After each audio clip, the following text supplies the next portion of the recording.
Olá, seja bem-vindo a mais um Repensar, que destaca hoje o terceiro livro da Trilogia da Luz, que continua a nos trazer importantes ensinamentos proporcionados pelo Espírito Bento José e ditados à médium Sandra Carneiro, e que é um trabalho dedicado a jovens, especialmente a jovens. Esse último livro tem como título Abismo, Luz que dissipa as trevas, é o seu subtítulo. Bom, Sandra, mais um, né? Graças a Deus. É o final, agora é o último. Esse fecha a trilogia. Que assim, ele traz... A gente já comentou, mas eu acho que nunca é pouco falar, né? Ele traz ensinamentos importantíssimos mesmo para nós, acerca de como lidar com os jovens, de como trazê-los para o bom caminho ou tirá-los de um caminho não tão adequado, né? Mas vamos falar um pouquinho, dessa vez um pouquinho mais sobre o Espírito Bento José, porque nós falamos no primeiro, não falamos no segundo, né? Quer dizer, falamos dele, mas não falamos especialmente dele, do trabalho, né? Vamos relembrar um pouquinho esse trabalho que é especial para os jovens, né?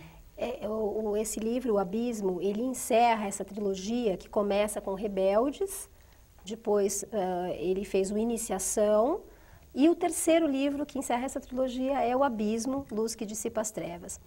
Bento José, um espírito que escreveu para crianças, para jovens, quando esteve encarnado, teve um trabalho vasto, e depois que passou para o plano espiritual, continuou trabalhando, mostrando para a gente que o fato de estar no plano espiritual não atenua nada o volume de trabalho, muito pelo contrário. Então ele continua trabalhando com muitas ideias, muitos projetos.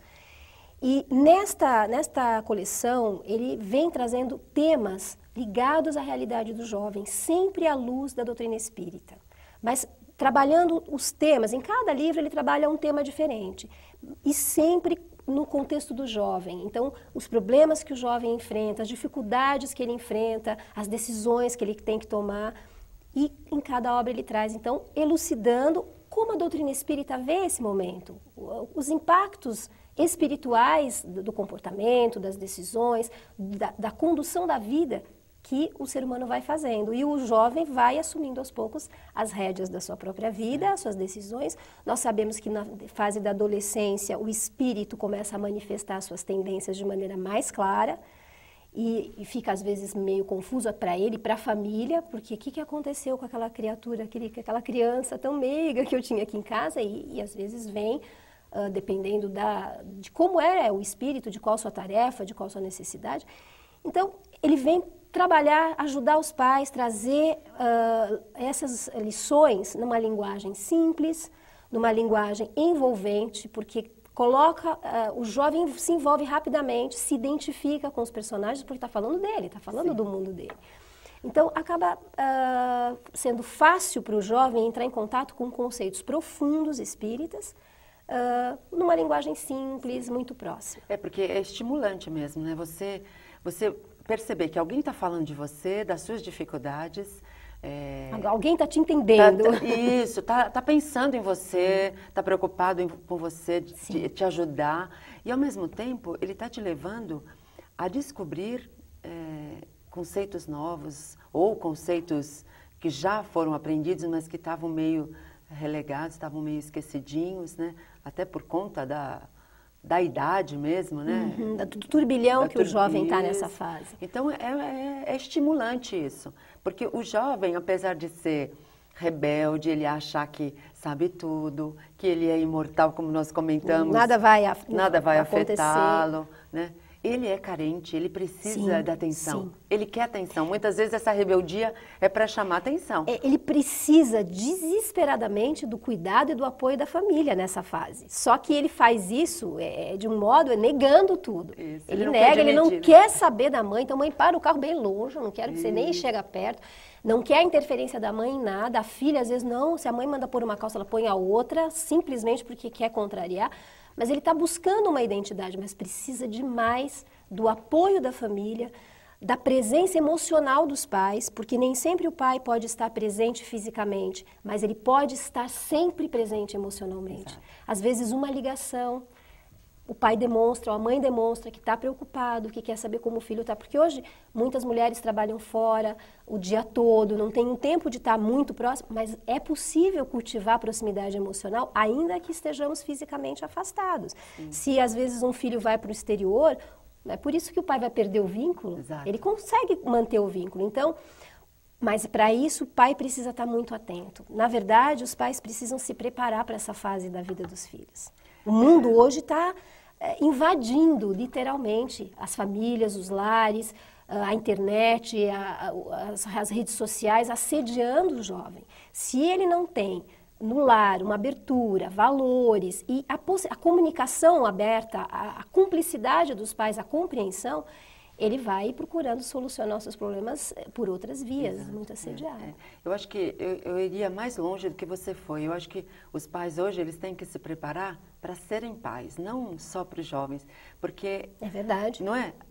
Eu acho que o conceito que eles têm, a ideia de paternidade, de maternidade, está um pouquinho deturpada ou... Empobrecido, Isso. é muito superficial. Isso, né? Então, nós estamos vendo os casais que estão tendo filhos, se eles não tiverem essa consciência, eles já começam a se equivocar logo na tenra idade, né? No bebezinho. Sim. Né? O bebezinho toma conta deles e eles não conseguem, né, acertar. Ficam perdidos mesmo. Então, essa consciência é importante. A doutrina espírita nos ajuda muito nisso.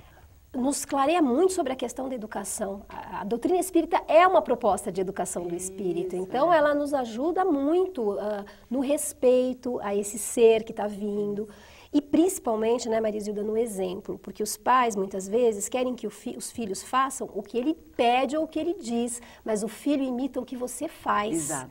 Então nós ensinamos os nossos filhos pelo exemplo. Não adianta ficar buzinando na orelha da criança milhões de coisas. Quando ela vai crescendo, ela vai demonstrando o que ela aprendeu. Não o que você falou, o que você fez. Exato.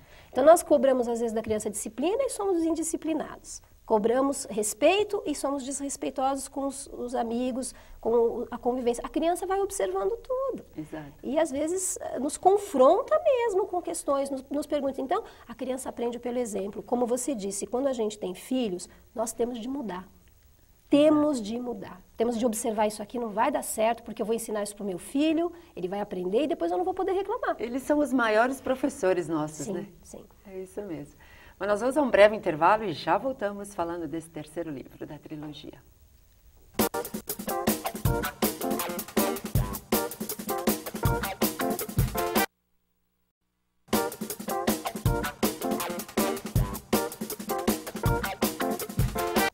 Estamos de volta com Repensar. Hoje nós estamos falando sobre o terceiro livro da trilogia da luz, que tem como título Abismo, Luz que Dissipa as Trevas, que foi ditado pelo Espírito Bento José à médium Sandra Carneiro.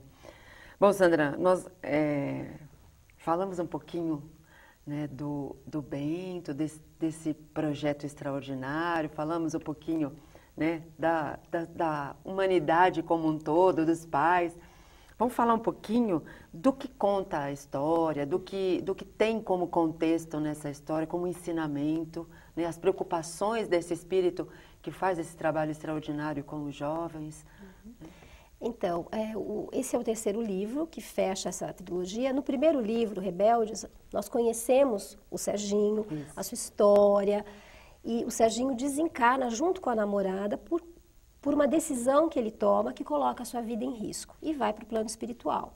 Mas no plano espiritual ele não se encontra com a namorada, a Paula. Ele fica longe dela e desde o primeiro livro, que é o Rebeldes, ele quer encontrar com a namorada, ele quer saber notícias da namorada e ninguém no plano espiritual conta para ele. E fica aquele silêncio. Todo mundo fala para ele mais tarde, depois. Dão tarefas depois pra você ele. vai descobrir. Mas eu quero ajudar, eu quero saber onde ela está. E ninguém conta para ele. No segundo livro, a Iniciação, o Serginho recebe um convite para trabalhar, para poder cuidar das suas próprias dores, para aprender. Ele é convidado a servir, a ajudar. E ele continua perguntando da Paula. A ansiedade dele é descobrir, e ele passa para o leitor essa angústia que ele quer encontrar a namorada. E por quê? Ninguém fala nada dela. E o conselho é sempre, olha, calma, na hora certa, você vai saber. Mas segurar a ansiedade do Serginho era uma coisa muito difícil para ele. E do leitor também. E do leitor também, ele fica querendo descobrir. E nesse terceiro livro, o Abismo, então, o Serginho finalmente parte com um grupo da colônia onde ele está em busca da Paula. Embora o Messias, que é o coordenador dele, ainda fica um pouquinho reticente, fala, olha, eu acho que você deveria esperar um pouquinho mais ainda, mas tudo bem, vamos descer. Porque o Serginho tinha vivenciado algumas experiências na Terra, na psicosfera da Terra, mas desta vez ele vai penetrar em lugares que ele não tinha experiência nenhuma. E ele é convidado a estudar algumas obras como Ação e Reação, de André Luiz, para se preparar para aquilo que ele iria enfrentar. E eles descem, então, a gente diz desce, né, porque são regiões de profunda dor, de dificuldade, espíritos muito recalcitrantes, e vai finalmente em busca da Paula. E nessa busca ele vai entendendo por que tinham pedido para ele esperar tanto. Porque ele tinha um envolvimento muito grande com a situação da Paula. A Paula, ele descobre que ela usava drogas, ele nega muito isso. Ele diz que não, que ele namorou com ela, que ele conhecia, que ele sabia que ela não usava, mas daí ele descobre que ela usava. Ele nasce com uma aversão muito grande em relação às drogas, e a gente vai descobrir isso. Por quê? Também, né? Por que ele tinha tanta resistência? E finalmente eles se reencontram. Mas a situação da Paula no plano espiritual é uma situação muito difícil, porque ela usava drogas e ela não queria sair da situação que ela estava. Então, e ele quer ajudar e ele consegue estender a mão para a Paula e tirá-la do ambiente onde ela estava. A preocupação maior do Bento José nesse livro é mostrar a influência espiritual no uso de drogas, como o jovem é aprisionado espiritualmente quando ele está se envolvendo com o uso de drogas. Ele não está sozinho, não é só a indústria da droga aqui no plano físico que o envolve. O assédio é muito maior. Como na verdade, ele é vampirizado, né? Quando a gente fala esse termo que parece um termo tão drástico, tão pesado, na verdade é isso. E ele até comenta, né, dessa moda de vampiros, o quanto é preocupante você sintonizar essas energias, né? Parece uma brincadeira, mas não é uma brincadeira. O plano inferior utiliza-se dessas brechas que nós damos para agir, não é isso? Os jovens são literalmente sugados por espíritos viciados também e que fazem questão e querem aprisionar. Existe toda uma estratégia, inclusive, desses espíritos. Não é uma coisa ocasional, são espíritos que querem destruir a juventude, que estão longe da luz e que querem arrastar os jovens para a região, escravizá-los e sugam as energias, as drogas e as energias, a energia vital, a vida desse jovem. Literalmente, ele tira a vida desse jovem. Isso. E nós temos, né, muitos espíritos, tanto encarnados quanto desencarnados, que têm interesse nessa situação. Né? O encarnado porque ele dá um recurso financeiro, né? Ele dá um retorno financeiro extraordinário. O desencarnado porque ele tem poder sobre aqueles que se deixam influenciar e ele faz o que ele quer, né? Então, é preocupante. E como diz a lenda, para o vampiro entrar na sua casa, você precisa convidar, nós estamos convidando, né? Nós estamos deixando... Dando as brechas, dando as aberturas. Abrindo a porta para que eles entrem na nossa vida. Exatamente. Esse livro, ele é muito realista, ele mostra a questão da influência das drogas de uma maneira muito clara, sem fantasiar, sem ocultar nada, mesmo para um jovem mais novo, mesmo para a criança, 12, 13 anos, a importância de se conscientizar a criança do perigo que as drogas representam. Isso é interessante. Nós vamos continuar falando isso daqui a pouquinho, porque agora eu quero fazer um convite ao nosso telespectador. Se você quiser colaborar para que esse tipo de informação, de esclarecimento, né, e de consolo, de alternativa para pais e para jovens, chegue a lugares mais distantes, a pessoas que não têm acesso à informação, à orientação, junte-se a nós. né? Se dê a oportunidade de contribuir para um mundo melhor. Ligue para 0800 12 18 38, associe-se ao Clube Amigos da Boa Nova e faça do nosso planeta um planeta melhor, um planeta mais fraterno, mais solidário, regenerado. E só nós é que nos beneficiaremos com essa ação, né? Porque nós somos herdeiros de nós mesmos. Então, que nós possamos colaborar para o nosso futuro. E é assim que nós vamos para um breve intervalo e voltamos já falando desse terceiro livro da Trilogia da Luz.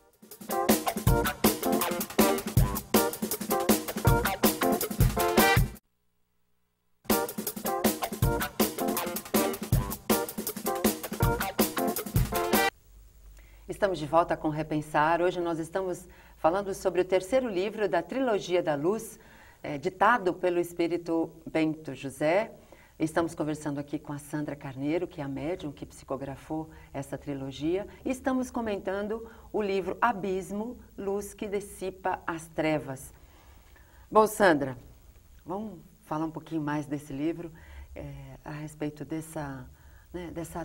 da droga mesmo, né? Como evitar, o que fazer, né? O que isso implica na família e como que a espiritualidade atua nessas situações. Então, dessa obra, o Abismo, um dos objetivos é a prevenção. Nós sabemos que, em relação às drogas, a melhor arma é a prevenção, porque nós coibimos o problema antes que a situação fique drástica, porque depois cuidar da consequência é muito mais difícil. E nós temos daí que usar muitas ferramentas de violência, a família sofre muito, o custo é elevadíssimo para todos os envolvidos. Então, a prevenção, a atuação dos pais, da família é fundamental. Nós sabemos que o uso das drogas é muito mais acentuado no jovem que tem uma predisposição psíquica, problemas emocionais, medo, depressão, ansiedade, diante de um mundo que ele não entende muito bem. Então, a atuação da família, o amor, o afeto, a educação, os limites, mas com amor, são fundamentais. Coisas que nós aprendemos, ou conceitos que nós aprendemos dentro da doutrina espírita. E o lar que tem Jesus no centro, que tem o esclarecimento, que faz o evangelho no lar, como ele vai construindo barreiras na sua casa que vão protegendo energeticamente o lar, mas também trazendo consciência para essa família, possibilidade de discutir os problemas do cotidiano à luz da doutrina espírita, à luz do evangelho. E no livro nós acompanhamos a história da mãe da Paula também, a desestrutura do lar a partir do momento que a Paula desencarna. Então os pais vivem momentos de muita dificuldade, por anos. A mãe não consegue retornar ao equilíbrio pelo sofrimento, pela culpa, pela cobrança que ela se faz em relação ao relacionamento que ela não tinha conseguido se aproximar emocionalmente da filha. E ela se cobra, e ela se martiriza. Então, o Serginho, quando vem no socorro da Paula, também trabalha a família, para ajudar essa família a se reestruturar. O uso de bebida alcoólica é muito grande nessa família, nesse lar, principalmente pela mãe, que entra em depressão mesmo e se abandona ela não tem forças espirituais para lutar. É porque não tem fé, não conhece, né, esse não lado. Consegue que se abra uma luz no seu coração. A religiosidade nela é muito sutil, né? Muito incipiente, muito frágil. É uma família que coloca a questão material acima de tudo e se fixa muito. E com a perda da filha, a desestrutura é enorme. Eu acho que é um exemplo muito bom para aqueles pais que acreditam que quando você doa coisas materiais, você supera ou você substitui, né, amor, afetividade, companhia, presença. Isso é insubstituível. Completamente insubstituível. E o jovem, a criança ressente, o jovem vai ressentir depois. E é o que nós estávamos conversando, é uma porta que você abre. Quando você não tem esse contato, essa proximidade emocional com os filhos e o amor como eixo da família e a ternura, né, Marisilda, nós vivemos um momento de muita agressividade, e a agressividade não só de várias maneiras, a própria velocidade do mundo, nós às vezes não nos damos o tempo de sentarmos, de podermos trocar, de conversar, então nós não vemos direito como está o nosso filho lá dentro, só vemos na superfície. Então, a ternura, o acolhimento que o jovem precisa, que a mãe pode dar, o pai também, mas a mãe tem muito esse papel do acolhimento, a importância disso no desenvolvimento do jovem. Porque se a gente não faz isso, a gente dá muito trabalho à espiritualidade, porque a atuação deles tem que ser multiplicada. É constante, mas a gente dificulta o acesso deles ao nosso lar, por exemplo, quando nós não temos o hábito de fazer o Evangelho no lar. Então, nesse livro, nós presenciamos verdadeiros milagres acontecendo no Evangelho no lar. Na verdade, na coleção inteira, a atuação da espiritualidade no Evangelho, no dia do Evangelho, no momento, nós vemos que o Serginho, quando ele está na Terra, no orbe da Terra, ele vai muito recorrer ao equilíbrio, à harmonia, à psicosfera equilibrada que existe no lar dele. Ele vai buscar esse acolhimento e se refazer energeticamente no lar, na família. Então, parece uma coisa tão simples de se ver ou de se fazer, mas um valor... não dá para a gente medir. Nós sabemos o que nós vivemos, quantas histórias nós temos do que acontece no Evangelho no nosso lar. Quando temos, às vezes, a companhia de algum parente, o que nós sentimos, a beleza que é. E quantas vezes nós sentimos a energia espiritual jorrando na família naquele momento. Então, é uma bênção ao alcance de todos e que precisamos usar e estimular que outros também façam. Bom, o final é surpreendente, né? Nós não vamos contar, mas ele é surpreendente e extraordinário, né? Sim, muito lindo como a espiritualidade vai agindo para ajudar essa família e a Paula. Muito bom. Bom, vamos falar mais uma vez sobre a editora, né, a editora Viva Luz. Querendo informações, mais conhecer sobre essa trilogia, sobre outros livros, www.vivaluz.com.br. Muito bom. Bom, nós só agradecemos, né? Só. É uma alegria imensa tê-la conosco, né? Trazer esses livros para nós importantíssimos. E sempre que tiver lições importantes a nos passar, estamos aqui aguardando você de coração e mentes abertas. Obrigada, Marisilda, eu que agradeço e que essas obras cheguem aos jovens, é o nosso desejo do nosso coração. Muito bom. Se você quiser nos enviar alguma sugestão, escreva para nós, repensar@redemundomaior.com.br. Nós estamos aguardando você no nosso próximo encontro, que é no próximo programa. Até lá!